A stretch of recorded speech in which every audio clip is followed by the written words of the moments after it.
Welcome back to the B2B Uncut podcast, sponsored by Oro Commerce. I am still your host, Aaron Sheehan. And with me today is a very interesting fellow. He's worked for some very large companies that you have certainly heard of. And I think it's more important than who he's worked for is what he's done, both there and in his own at his own company. Let him introduce himself, but his name is Kyle Gustafson, which I just learned how to properly pronounce about 45 seconds ago. So hopefully I don't screw up and say it wrong. Kyle, who are you? What do you do? Awesome. Well, hey, thanks for having me on, Aaron. First and foremost, I'm excited to be on and excited to share a little bit more and have a nice, fun discussion about B2B commerce, which is definitely a passion point for me. So I am, I've kind of had an eclectic career, but I'm actually a civil engineer that turned into a business and digital executive. I've worked across major Fortune 500 companies and 2 startups and kind of everywhere in between in the US and across Asia and Europe, etc. So I've had a pretty fun run at it so far. And I think we're in a great age and I love what I'm doing. And that's primarily helping folks accelerate commerce through digital means. So not necessarily purely e-commerce, but actually thinking about the tools and ways we interact with technology to drive commerce in a more efficient and effective way. So excited to be on and have a chat today. Great answer. Yeah, looking at your LinkedIn, we've talked a few times before this recording. You know, you were at a company I think most folks have heard of called Office Depot and Staples, I guess. Is that the same job? Do you consider that, or are those separate stints? I've done a tour at all the major office retailers. So I started a company called Corporate Express, which was pure B2B, which is kind of a fun story because it was in the height of, if you looked at the internet retailer top 10, 3 of the top 5 were Office Depot, Staples, and OfficeMax. And the only reason Corporate Express wasn't in there is because it was pure B2B. That's changed significantly since those days. But I've worked across all of them. So Corporate Express, Staples acquired Corporate Express, worked for OfficeMax, and we merged with Office Depot. So they're different jobs across all of them. Got it. And what were you doing for those brands? I started leveraging my civil engineering expertise and kind of figured out how to drive the quality of private label office products. And so that kind of launched me from helping the manufacturers who were really good at selling things very cheap to helping them sell things that were cheap and high quality, and then kind of building brands and how do you build a brand and how do you market a brand and how do you merchandise a brand online and what tools do you need to do that and how do you build organizations across the globe, etc. So I love that. And that was all brand new at the time, right? There wasn't a lot of received wisdom yet, I'm guessing, in those days about what does it take to merchandise online, for instance, because online was relatively new, I would suppose. Yeah, I would say it is pretty early days. I think we kind of it was really cool, and I still use some of the tools that we built then today to go back and reference. And I learned a lot about merchandising right then, right? Of how people shop and how do you want to present things and when do you want to present them and why, and, baskets and lots of key things that everybody should be thinking through. Well, as Master Yogurt said in the Star Wars parody Spaceballs, merchandising, it's the secret of the universe. After your office supply stints, you spent time, and I think a few folks listening have probably heard of a company called Amazon, maybe? Yes. You did something with them? Yes, sir. I actually went to work for Amazon in Europe, and I always tell people, if you haven't figured it out, but Amazon is like thousands of small businesses. And so fortunately or unfortunately, I got asked to lead 3 businesses. It started with one, and then it moved to 3 pretty quickly. One was kind of expanding their, what they call hardlines private brands, which is, you would probably mostly know as Amazon Basics, but there are a series of other brands. And so I did that in Europe, and then across, at that point, there were 5 primary e-commerce sites in Europe for Amazon. And then I had another business where it was called Direct Import Supply Chain, where our business goal was to drive savings for Amazon by purchasing goods where they were manufactured, at the origin where they were manufactured. So think of a USB-C disk drive that was manufactured in Asia, instead of having that manufacturer imported into Europe and then distributed across all of our distribution centers. My team was in charge of negotiating that deal with them and then building out the supply chain and the technology to bring that in and distribute it much more efficiently, which would in turn save us money. Got it. Yep. And the third business I got to start from scratch was a consumables, or think of like consumer packaged goods private brand group. So, from zero, basically, where do we start? How do we build brands? What brands do they resonate with? What customers are we targeting? How do we, merchandise? How do we advertise those within the Amazon ecosystem? As my boss always told me, you always start at the bottom of the page. So you got to figure out how to rise up the page without any help. And so that's exactly what we did. That makes sense. Although I imagine working inside of Amazon hopefully give you access to some tools to climb up the page. It wasn't starting from zero, but there was a lot of friction. Let's put it that way. Just call your good friend Jeff, right? Yeah, yeah. He gets a few calls. Yeah, pretty straightforward. So in looking at your experience, that's a relatively straightforward story, I think, in terms of sourcing, merchandising. You're dealing with a lot of the actual physical products and the supply chains and the merchandising of those products.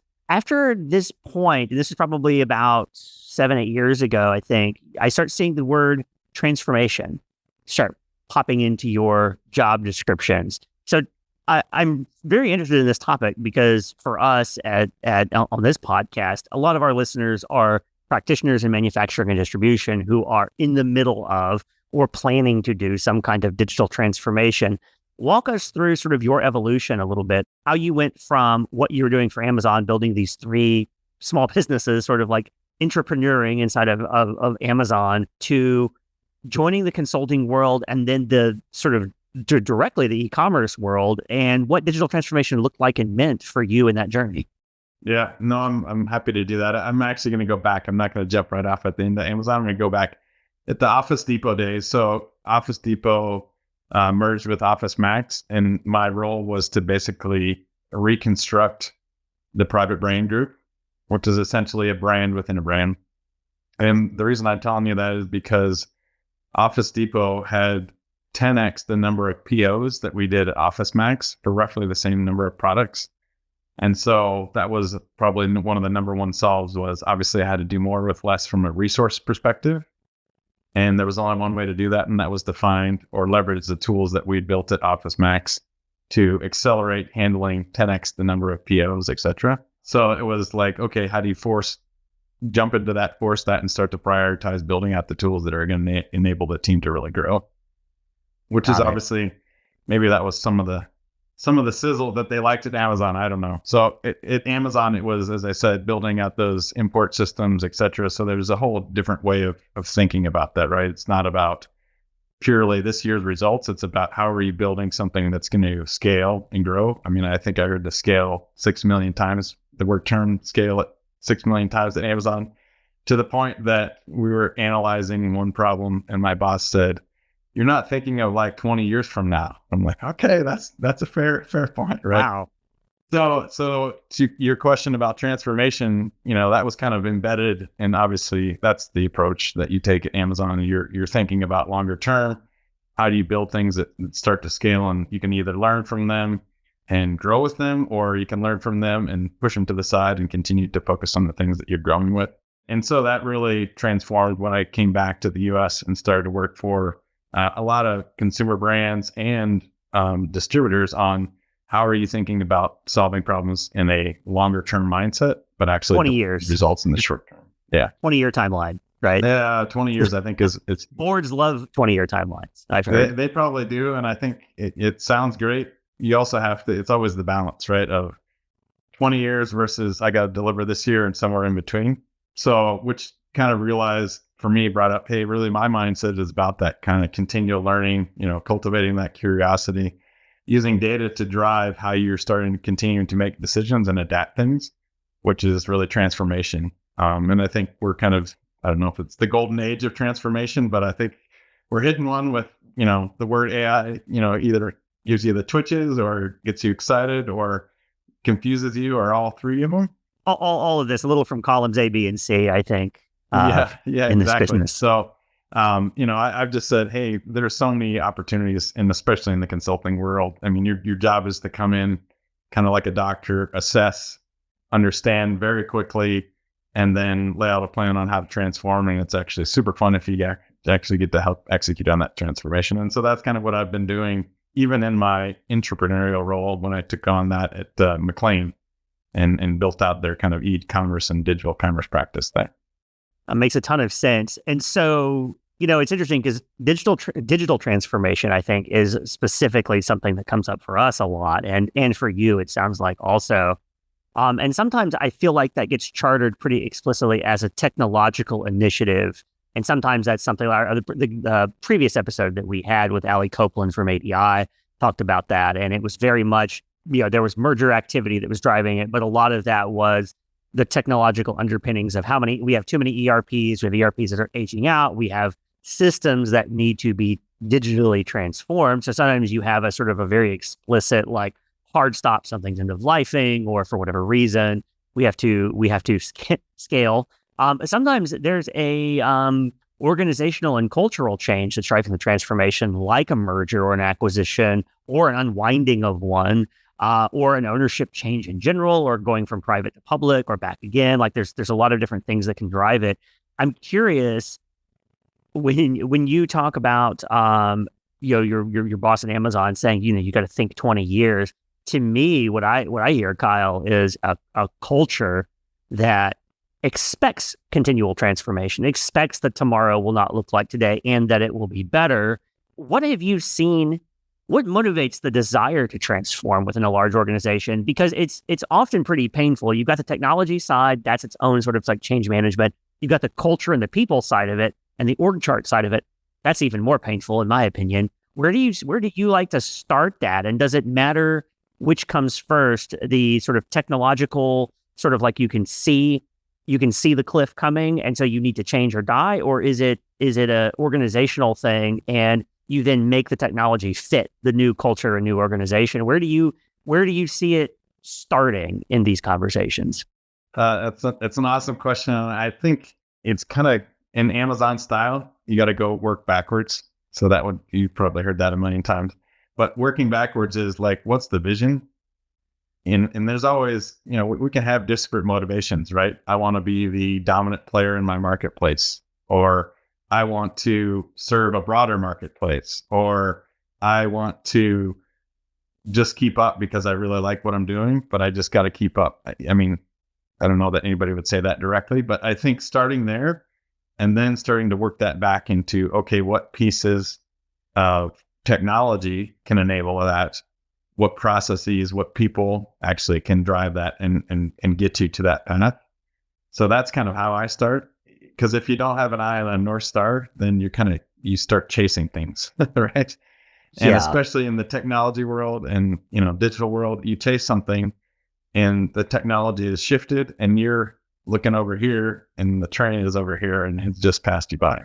Oh boy, there's so many things I want to say about shiny object syndrome, I think, in the C-suite or at the board level. Tempted to bring it back to AI. I'm going to reserve the right to pin in that to come back to it later. Sure. I am curious then, from your experience, what starts the boulder rolling when they decide to hire you? Because Kyle, today you operate a consultancy. Yep. BJN Partners. Do I have that right?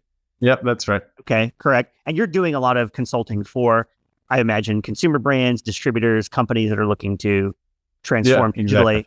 When they pick up the bat phone and they're like, oh my God, we've got to call Kyle, what are the first words out of their mouth to you most of the time? What starts that conversation going? Because you just told me how you would like to approach it, which I think is an extremely wise way to do it. But I'm betting that's not necessarily what they're saying to you on the phone, or is it what they say to you on that first phone call? Typically, we're all in business for a reason, right? To grow things and to make money. And so they start there and say, hey, I've got a problem. Like, hey, I want to reposition my company. And I want to do that by adding capabilities to onboard a lot more selection. And so I need the software to build a marketplace out, right? Or to find more suppliers.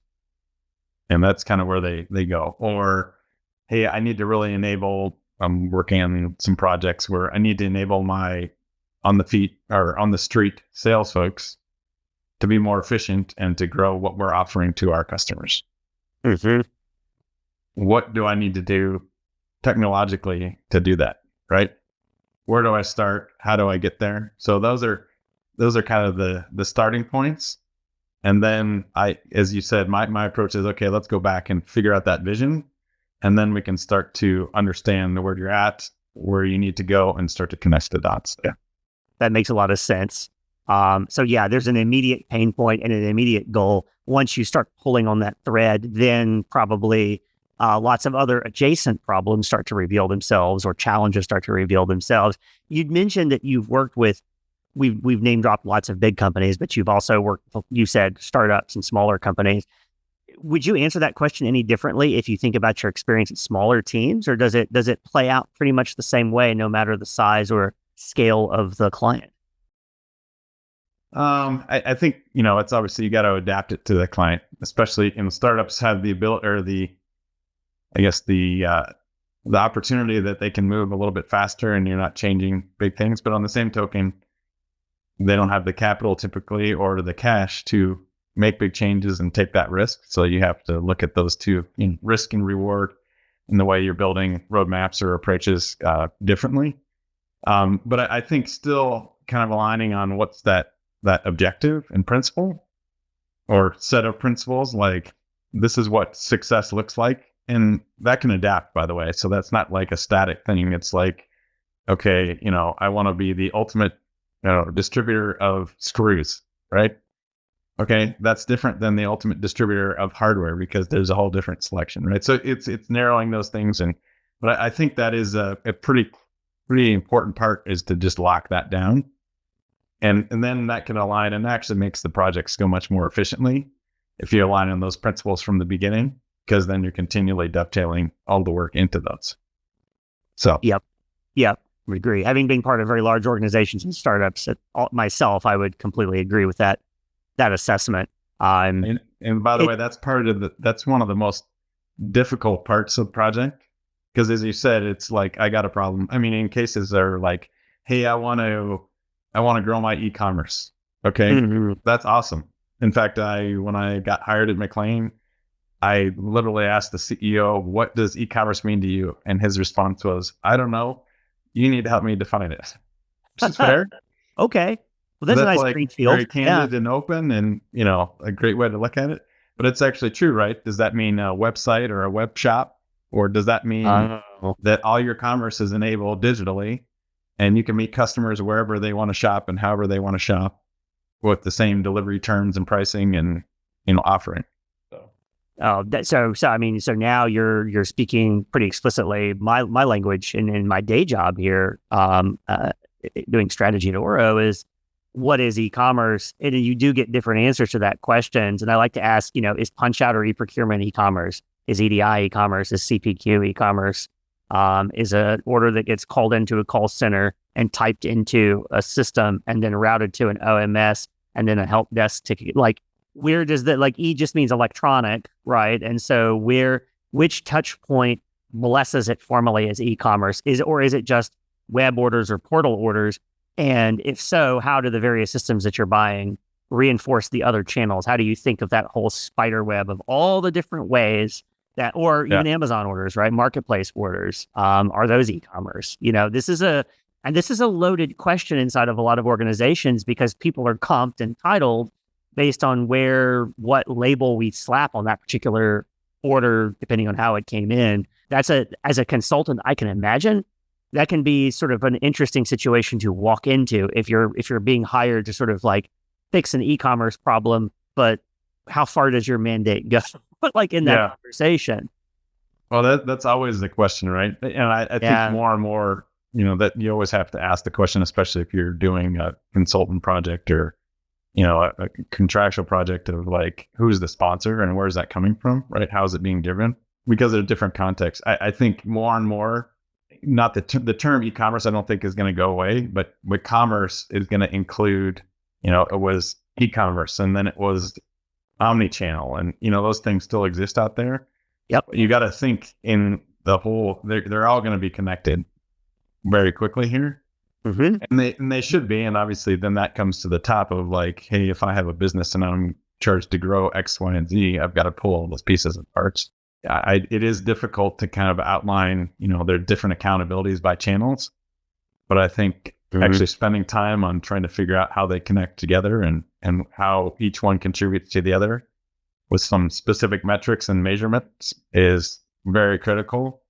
And it actually drives common success, which is, I think we all want, we want to be a unified team versus a infighting team.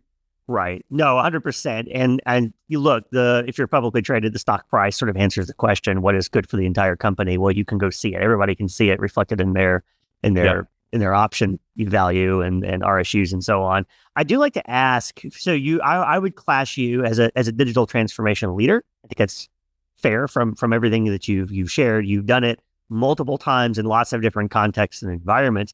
There's a question I like to ask people who have gone through this, which is, how do you know when to stop? And I get it if you're if you're a consultant, and you just sort of like answer that a little bit, which is, what is your mandate? Who is the executive sponsor and charter for this consultative engagement? And you stop when they tell you to stop, and they stop paying your invoice. If you're a digital transformation officer from sort of within the house, is digital transformation ever done? Does it ever stop? Can you ever sort of put a bow on it and say, okay, we have transformed. We have the legacy proof company of the future. We're done. I can go, sit under my own fig tree. Or is it never actually done? Well, I think the answer is, if you're never going to buy another cell phone, it will stop. But in most cases, no, I don't think it stops. I think it's actually, that's where I kind of go back to the philosophical pieces of it. And like and there's actually a great book. It's actually called The Digital Mindset, of like thinking in a digital mindset of like, continuing to be curious around, what's around the next corner, right? And how can I learn about that and not be an expert necessarily, but learn enough to then connect that to whatever my business is so I can grow. And then, continuing to use technology to get faster and faster or serve that. And so I think it's a never ending thing. I know in a lot of cases, because, this is partly what I love about the distribution industry, is I'm really good at moving buying stuff from this supplier and moving it to this customer.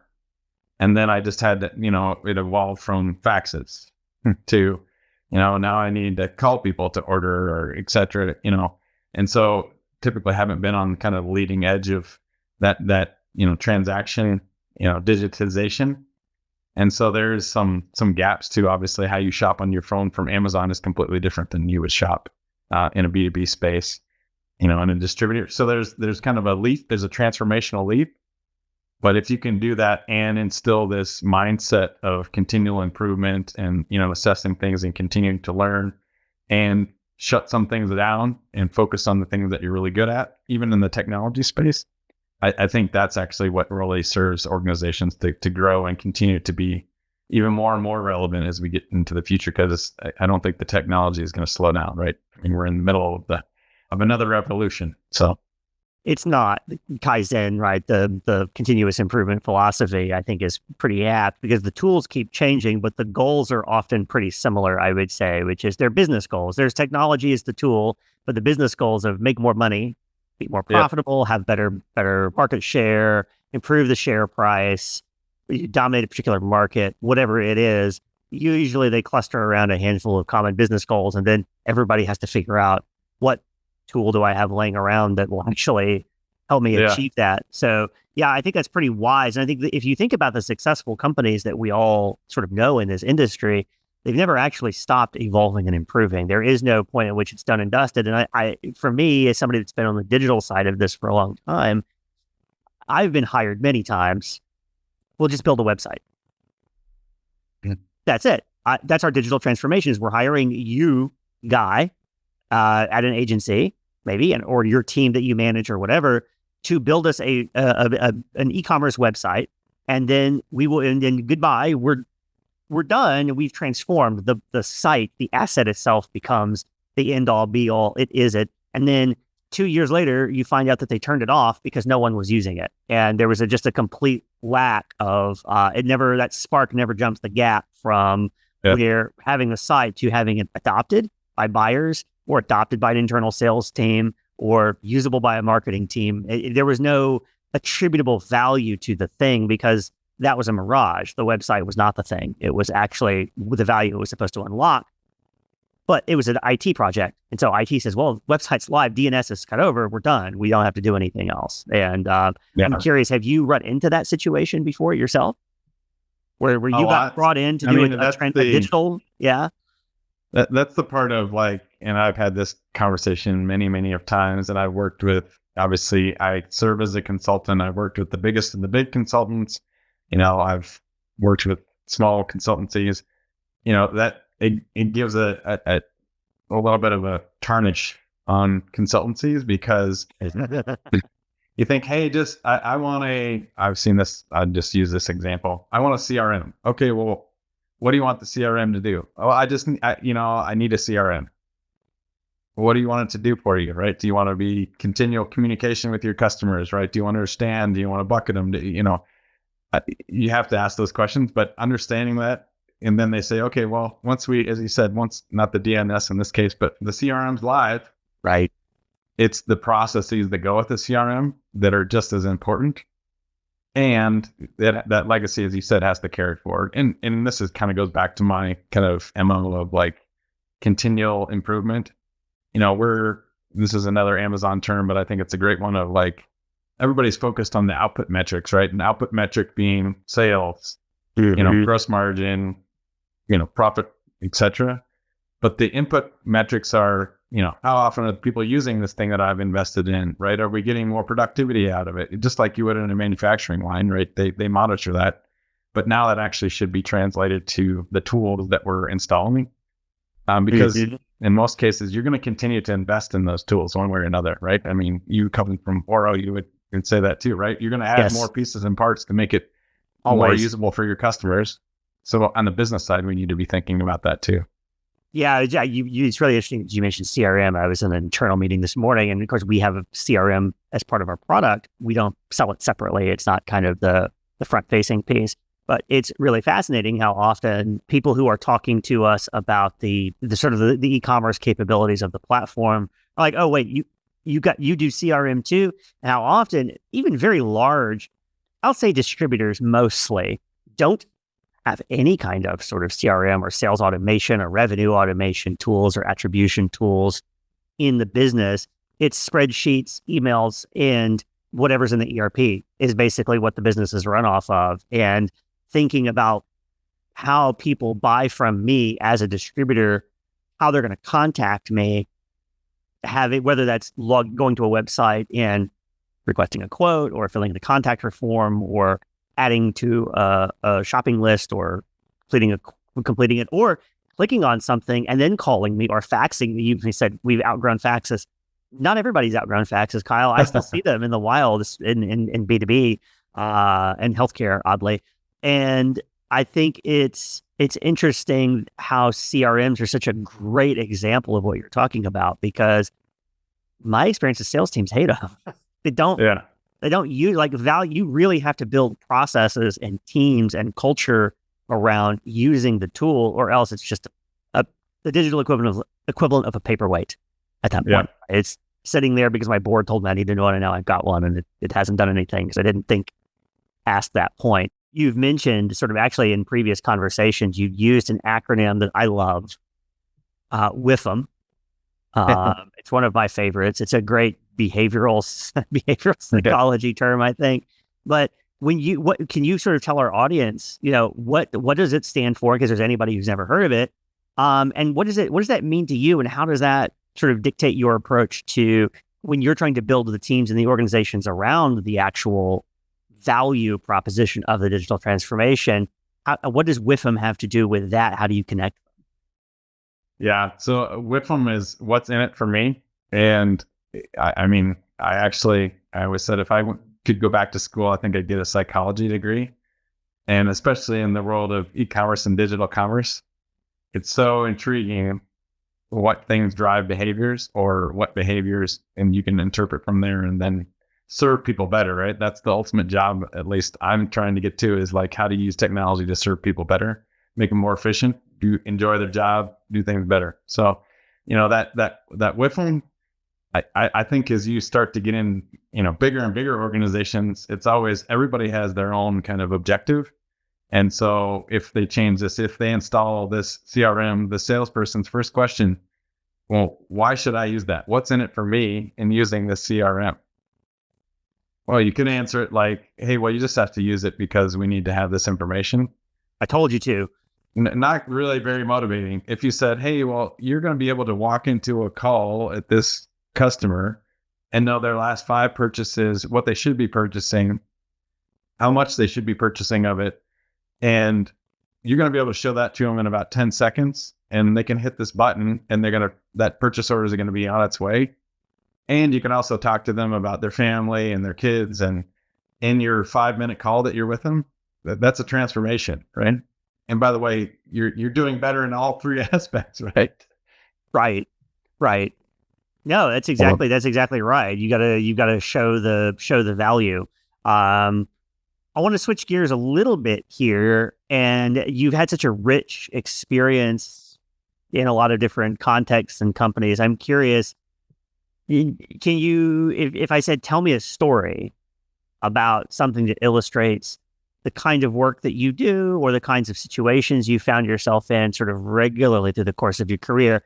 Obviously, I don't want to violate any non-disclosures or anything like that, but it's a good story from your experience that kind of like sums some of this up a little bit.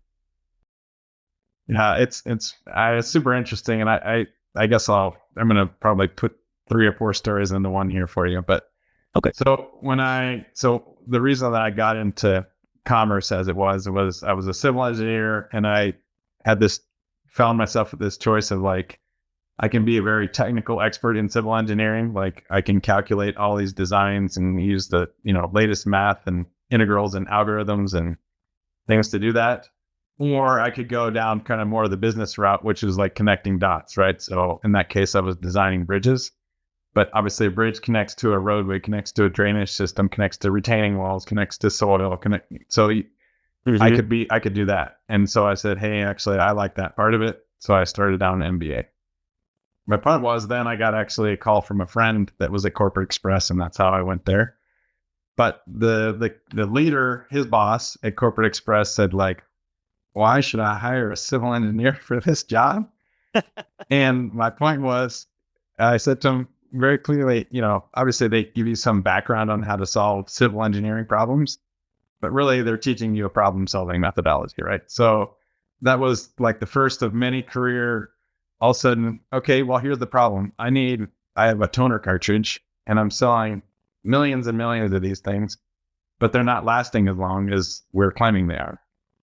Go solve that problem. I knew nothing about toner cartridges, but I knew how to solve problems, and I had a methodology to solve problems. And so I've continually gotten into those situations. And that's actually why one thing I really love about consulting too, is it's like assess a situation, you get to learn a lot about something, and then connect with people who are those technical experts, right? Of, photoconductors in this case, and the connection between photoconductors and, toner and how those two fuse together on a piece of paper. I obviously knew nothing about, but I could tell you probably more than you want to know right now. And it's because if you're asking like questions and you start to connect those dots. And so I've gotten into lots and lots of situations like that of, and more specifically lately around, hey, for instance, at McLean, there's a tool called Bestsellers, which it seems pretty simple, but when you have a corporate buyer they're buying for 250 convenience stores, and what kind of the amount of insights and analytics that they have to do on a store level seems pretty overwhelming, right? But what if you could give them a tool that allows them to understand from a market perspective what's being purchased in their region that they're not purchasing in those stores, right? It sounds easy in concept, but actually bringing that to life is a whole new thing, right? So understanding what that buyer wants, what they need, that kind of goes to the WIFM, use that, and then connecting that with the information you have, and then building tools to connect it. Those are lots of things that I run into. So. No, those are great stories. And I think that really illustrates. I love my degrees in geosciences personally. So, Oh, there you go. very similar kind of approach. I think is just I have no right to be here doing this job. Like normal by any sort of like normal rubric. My degree certainly didn't prepare me for it. You told a really interesting story that is I think the reverse. I consider it a reverse WIFM story. And it was a story about an Alexa powered microwave. And I think it was, I just found it amusing. Why can't I buy one, Kyle? Why can't I go get an Alexa powered microwave? And who wants one? It's a super interesting story. And unfortunately I wasn't there for all of it, but there was a point when I worked at Amazon, and it was actually the height of right when Alexa was taking off, right? And the Echo was taking it. Like I had the first Echo, one of the first Echoes when I was there, and proliferating everywhere, which is exactly the strategy, by the way. Yep.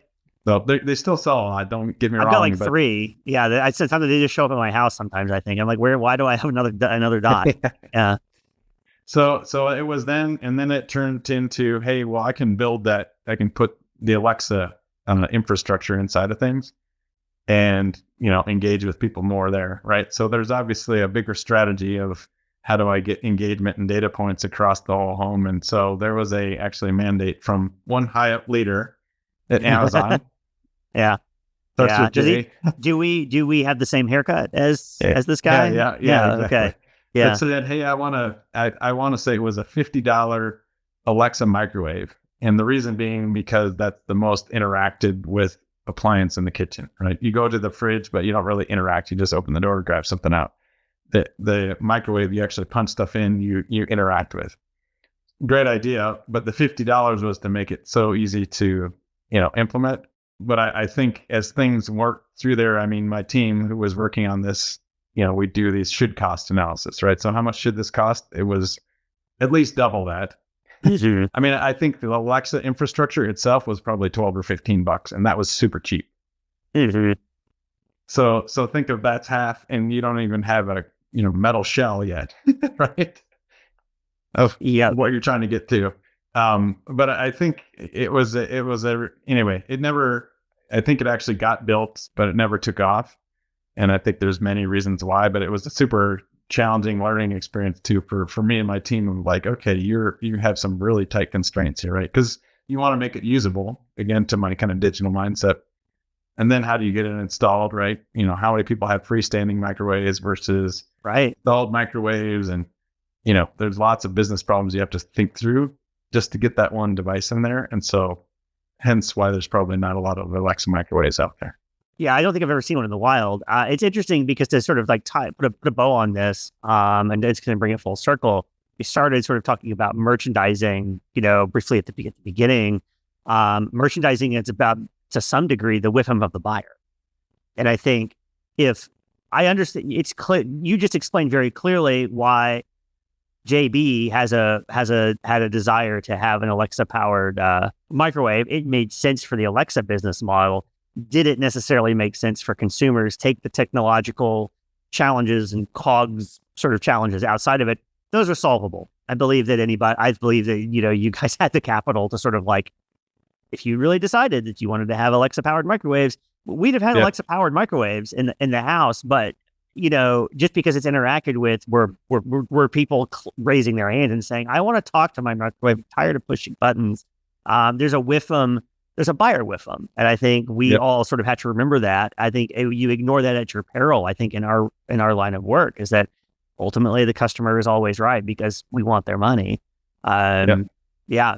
So I'm curious, final sort of serious question in here. And that does imply the existence of a non-serious question. And you will find out what that is in a moment.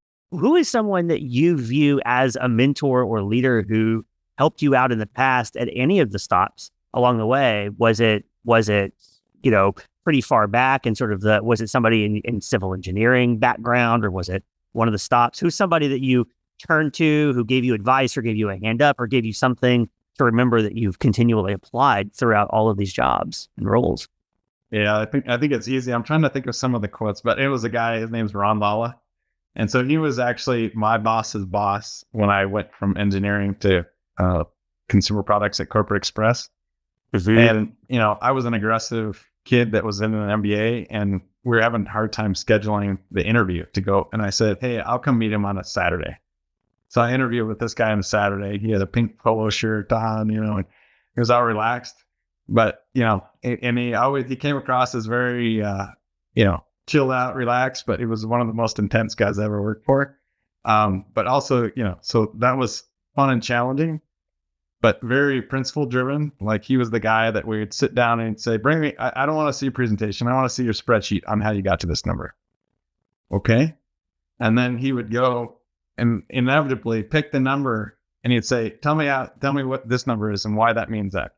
At first you would like, whoa, you'd just freeze. And I had a lot of people that were freeze, but once I understood him, I understood actually what he was just trying to make sure you had the right methodology to get that. And then he and you could both trust that you're getting the right outputs. Right. And so you would go through that a lot.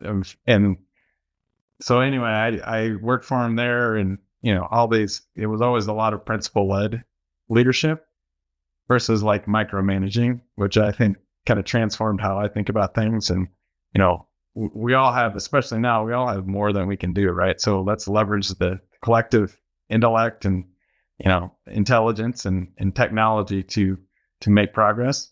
And so, but you can do that by making sure that you have that commonality of vision, and then a process that's understandable, and you can tweak the process, right? That what the process is and you can tweak it.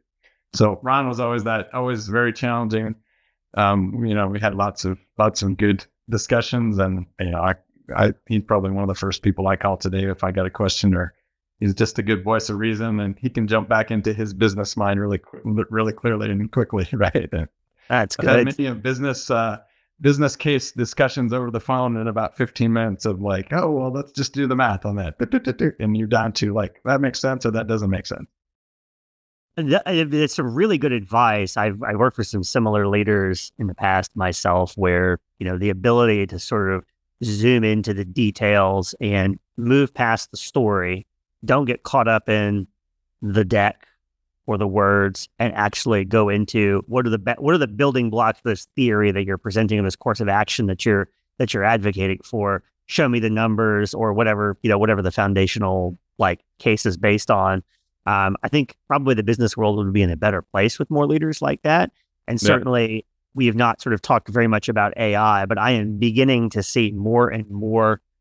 It's pretty obvious when you spot it, when you encounter sort of like a business plan or prospect or strategy that was heavily sort of, I can't go to ChatGPT and say, show me the numbers that led you to sort of like make this, recommend this course of action. It's something that I think it's going to be very interesting in the business strategy world to see how dependent the MBAs of the future are on outsourcing the problem solving and the chain of causality down to an algorithm told me things and I just took it and I multiplied everything by times 10 and look at my PowerPoint, right? Like, that's always been a danger. And I feel like that we're making that easier. This is maybe just cranky old man like banging on my keyboard a little bit, but I can definitely see the danger of that and the need for leaders like him to hold people accountable to that. And Kyle, maybe that's us. Maybe we are those leaders now in our own roles, which is, for me anyway, kind of a terrifying thought. But here we are. I think it's terrifying, but it's, even, and I keep doing some advertising for the folks from Seattle here, but I always explain it to somebody that there's always a balance of data analytics and all the things that we can build there and gut, right? And the story I always use is that the first distribution center that I went in I think it was in Germany, extremely automated. Like, from the time that you as a customer order, the clock starts on when that's going to get shipped out, right? And there's all these, could be 600 steps, and those steps get checked off, right? But at the end of the day, there's somebody watching, or in this distribution center, there's somebody watching that said, hey, step 55 got missed. I got to get out of my chair and go physically triage this problem right now. So there's always going to be that balance. So if they know it, we know it, right? And I think that's going to be really what propels us to success in the future, is being able to use your gut and to leverage those things interconnectedly. That's right. That's right. Yes, get the head and the heart wired together for full tilt Yeah. freedom and justice. So last question. This is not a serious question necessarily, but it's something I ask every single one of my guests, which is name one book or movie or television show or magazine or podcast, some piece of entertainment that you have consumed yourself in the recent past that you would recommend to other people. It does not need to be serious. It does not need to be business related. It can. Some people will like to give two answers, a serious one and a non-serious one, whatever you want. But this is your opportunity to move product. This is your opportunity to make recommendations into the great algorithm. So what do you like and what do you recommend? Oh, I mean, one book, and I'm sure there's tons and tons. I mean, I guess I'll give you two, and they're kind of both serious. One is I just sent a kid to college, and like the dad who's like I don't know, self-help's not really the word, but I'm into that kind of stuff. I gave him, Viktor Frankl's Man's Search for Meaning. Mm-hmm. I'm like, okay, you should read this book. Like, it's really easy to read. Like, this is one thing that you could, at that time of life, if I would have read a book like that, I think that would have been changing. And then I'm always a big fan of Malcolm Gladwell. Like, he just wrote The Revenge of the Tipping Point, which is it is actually a very good illustration of vulnerability and candor, right? Of like, I wrote The Tipping Point and then I came back and I revisited it, which kind of ties together this whole MO of continuous learning and, how we're continually evolving. And that means you always got to, almost question yourself or check yourself. So super cool. Mm-hmm. Good. Feel good, especially Man's Search for Meaning. Feel good, hit of the year. But good. Very relevant these days. It is very relevant. It will always be relevant. I think it's an excellent book, certainly. Well, look, Kyle, I really appreciate you taking the time out of your work day to come and be on this podcast and share your experiences with the audience. Where can people find you if they want to learn more, if they want to give you money to solve problems for them? Yeah, I think, BJN Partners has a website. That's an easy thing to look up. I think probably even more relevant, I'm happy to connect directly with people via LinkedIn, just on my, and I don't know if we can post that in there, but yeah, absolutely. Yeah. Anything you want in the show notes, just send over and we'll put them in. Yeah, we'll just put it directly there. That's an easy way to connect. And then really appreciate you having me on and having the discussions and, keep up the continual learning. Always. Thank you so much, Kyle. Have a great rest of your day. And thank you again. All right. Thanks a lot, Aaron.